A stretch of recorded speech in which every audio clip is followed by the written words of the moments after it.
warahmatullahi wabarakatuh. Selamat pagi semuanya. Semoga semuanya dalam keadaan sehat walafiat dan tetap bersemangat. Sebelum kita masuk ke pembelajaran bahasa Indonesia, marilah kita buka pembelajaran pada pagi hari ini dengan bacaan basmalah bersama-sama. Bismillahirrohmanirrohim. Selanjutnya bisa dilanjutkan untuk berdoa sesuai dengan keyakinan masing-masing. Berdoa dimulai. Berdoa selesai. Sebelum kita masuk ke materi pada pagi hari ini, saya akan mengulas mengenai materi pertemuan yang kemarin. Apa sih materi dari pertemuan kemarin? Kita membahas apa saja sih di pertemuan kemarin? Coba siapa yang bisa menyebutkan kita membahas apa saja di pertemuan kemarin? Bisa angkat tangan. Oh iya, baik. Itu Ridho bisa menyebutkan apa saja yang sudah kita pelajari di pertemuan yang kemarin. Ya, baik. Di pertemuan kemarin, benar sekali, Ridho, kita telah membahas mengenai struktur dari teks narasi. Apa saja sih strukturnya? Ada 3. Yang pertama yaitu orientasi atau pembuka. Yang kedua ada komplikasi atau konflik atau masalah atau inti dari teks narasi tersebut, dan yang terakhir ada resolusi atau pemecahan masalah dari komplikasi tersebut. Baik, pada pertemuan kali ini kita akan membahas mengenai teks prosedur. Yang pertama kita akan membahas mengenai pengertian dari teks prosedur itu sendiri. Apa sih teks prosedur itu? Teks prosedur adalah sebuah teks yang berisi mengenai langkah-langkah atau tahapan dalam melakukan suatu hal. Jadi, dalam teks prosedur itu menjelaskan cara membuat atau mengerjakan sesuatu hal dengan runtut atau terstruktur. Yang kedua, kita akan membahas mengenai ciri-ciri dari teks prosedur. Yang pertama ada menggunakan kalimat perintah. Maksudnya tuh begini. Jadi dalam teks prosedur itu banyak terdapat kalimat perintah. Contohnya, tambahkan bumbu ke dalam mie. Aduk perlahan adonan supaya mengental. Contohnya lagi ada campurkan telur ke dalam tepung dan lain sebagainya. Jadi kata-kata aduklah, campurlah, ambillah itu seolah-olah memerintahkan pembaca untuk melakukan apa yang disampaikan dalam teks prosedur tersebut. Untuk ciri yang kedua dari teks prosedur yaitu banyak menggunakan kata konjungsi.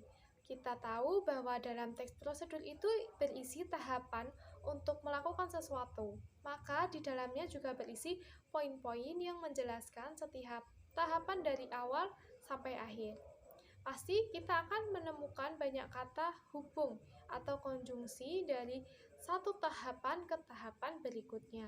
Seperti kemudian, lalu, selanjutnya, berikutnya, dan lain sebagainya. Itu merupakan contoh dari konjungsi tersebut. Yang ketiga, dalam teks prosedur, itu cirinya yaitu banyak menggunakan kata teknis. Maksudnya tuh kata-kata yang bersifat teknis dan khusus terkait bidang tertentu. Contohnya, dalam kalimat editlah, itu termasuk dalam kata-kata teknis. Lalu ada yang selanjutnya yaitu terdapat tujuan kegiatan yang dibahas. Maksudnya dalam teks prosedur tersebut terdapat tujuannya, contohnya seperti agar pembacanya mengetahui cara membuat mie, membuat kopi, atau merangkai komputer, dan lain sebagainya.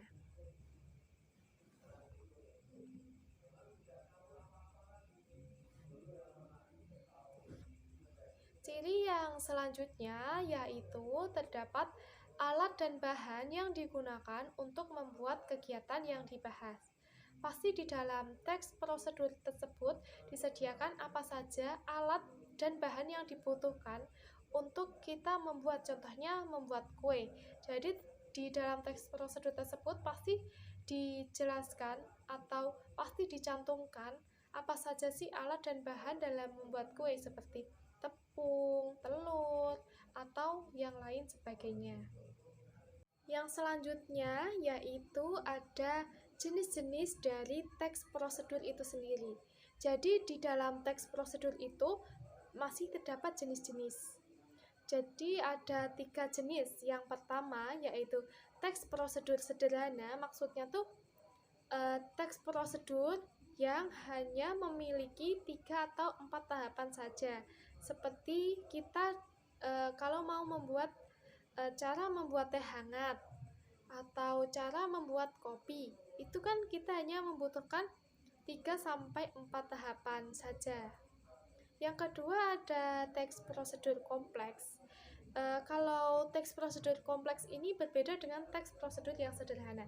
Jadi di dalam teks prosedur kompleks ini terdapat beberapa tahapan yang sedikit rumit, seperti kalau kita membuat donat atau membuat roti. Itu kan banyak sekali tahapannya, dari memasukkan tepung terigu, mengaduknya, memasukkan baking soda atau memasukkan telur, nanti di oven dan lain sebagainya. Itu termasuk dalam teks prosedur yang kompleks. Lalu yang terakhir ada teks prosedur protokol. Maksudnya tuh maksud dari teks tersebut yaitu teks yang pengerjaannya tidak harus sesuai dengan tahapan-tahapan. Contohnya saat kita membuat sup, kita bisa memotong wortel dulu, bisa memotong kentang dulu, sesuai dengan hati kita. Jadi tidak harus sama dengan tahapan yang telah disediakan. Itu namanya teks protokol. Sebelumnya, apakah ada yang mau bertanya atau ada yang belum jelas tentang penjelasan tadi mengenai pengertian teks prosedur, ciri-ciri teks prosedur, dan jenis-jenis teks prosedur? Apabila ada yang bertanya atau ada yang kurang jelas, bisa ditanyakan dahulu sebelum kita lanjut ke materi yang selanjutnya. Apabila tidak ada yang bertanya, baik, kita masuk ke struktur dari teks prosedur itu sendiri. Yang pertama pastinya ada judul. Judul ini disesuaikan dengan tema yang mau diambil. Yang kedua ada tujuan. Tujuan ini juga disesuaikan dengan jenis teksnya. Misalnya untuk menggunakan suatu alat atau membuat suatu makanan, minuman, kerajinan, atau yang lain sebagainya. Yang ketiga ada alat dan bahan. Dalam struktur ini pastinya alat dan bahan sangat penting. Sebelumnya saya mau tanya, siapa yang tahu perbedaan dari alat dan bahan? Apa sih alat, apa sih bahan? Bisa angkat tangan.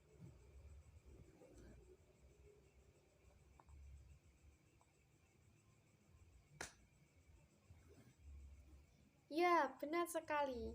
Kalau alat-alat itu berkaitan dengan benda yang nggak bakal habis atau berkurang ketika kita pakai. Contohnya, alat yang digunakan untuk memasak, yaitu panci, wajan, pisau, telenan, mangkok, dan lain-lainnya. Sedangkan bahan adalah sesuatu yang akan berkurang atau habis ketika kita pakai. Misalnya, bahan untuk membuat roti ada tepung terigu, gula, garam, telur, mentega, dan lain sebagainya. Yang ketiga, langkah-langkah berisi urutan langkah secara rinci dan bertahap. Jadi, step by step dijelaskan dalam teks prosedur itu. Hal ini bertujuan untuk membuat suatu kejadian atau cara menjadi runtut, sehingga tujuan teks prosedur itu sendiri bisa tercapai. yang terakhir yaitu penutup atau kesimpulan. Dalam struktur tes prosedur yang terakhir ada penutup dan kesimpulan atau kesimpulan. Isinya yaitu berupa kesimpulan dari suatu prosedur yang sudah dilakukan. Bagian ini juga biasanya berisi harapan atau manfaat yang didapat jika langkah-langkah pada teks prosedur dilakukan dengan baik. Yang selanjutnya yaitu ciri kebahasaan dalam teks prosedur. Sama seperti tadi ciri-ciri teks prosedur, yang pertama banyak menggunakan kata kerja perintah atau imperatif. Yang kedua, menggunakan kata-kata teknis yang berkaitan dengan topik yang sedang dibahas. Kalau makanan ya makanan, minuman ya minuman. Yang ketiga, banyak menggunakan konjungsi dan partikel yang bermakna penambahan, seperti tadi dan, kemudian, dan lain sebagainya. Yang keempat, banyak menggunakan pernyataan persuasif dan menjelaskan benda dan alat yang dipakai dalam tahapan teks prosedur tersebut. Baik, cukup penjelasan mengenai teks prosedur di atas. Apabila ada yang kurang jelas atau apabila ada yang mau ditanyakan, bisa ditanyakan. Apabila tidak ada yang ditanyakan, untuk anak-anak bisa membuka buku modulnya halaman 52 untuk mengetahui contoh dari teks prosedur. Lalu setelah itu bisa membuat teks prosedur, bisa cara membuat makanan, namun membuat teks prosedur kompleks, bukan yang sederhana. Jadi tugasnya yaitu membaca contoh teks prosedur lalu membuat teks prosedur kompleks. Apakah sudah dipahami untuk materi dan tugasnya? Baik, apabila sudah paham semuanya mengenai materi yang telah disampaikan dan tugasnya, sekian pembelajaran pada pertemuan kali ini. Semoga bermanfaat. Mari kita tutup pembelajaran pada pagi hari ini dengan bacaan hamdalah bersama-sama. Alhamdulillahirrabbilalamin. Sekian dari saya, mohon maaf apabila ada kesalahan dalam menyampaikan atau kesalahan dalam perkataan saya atau perbuatan saya. Sekian, wassalamualaikum warahmatullahi wabarakatuh.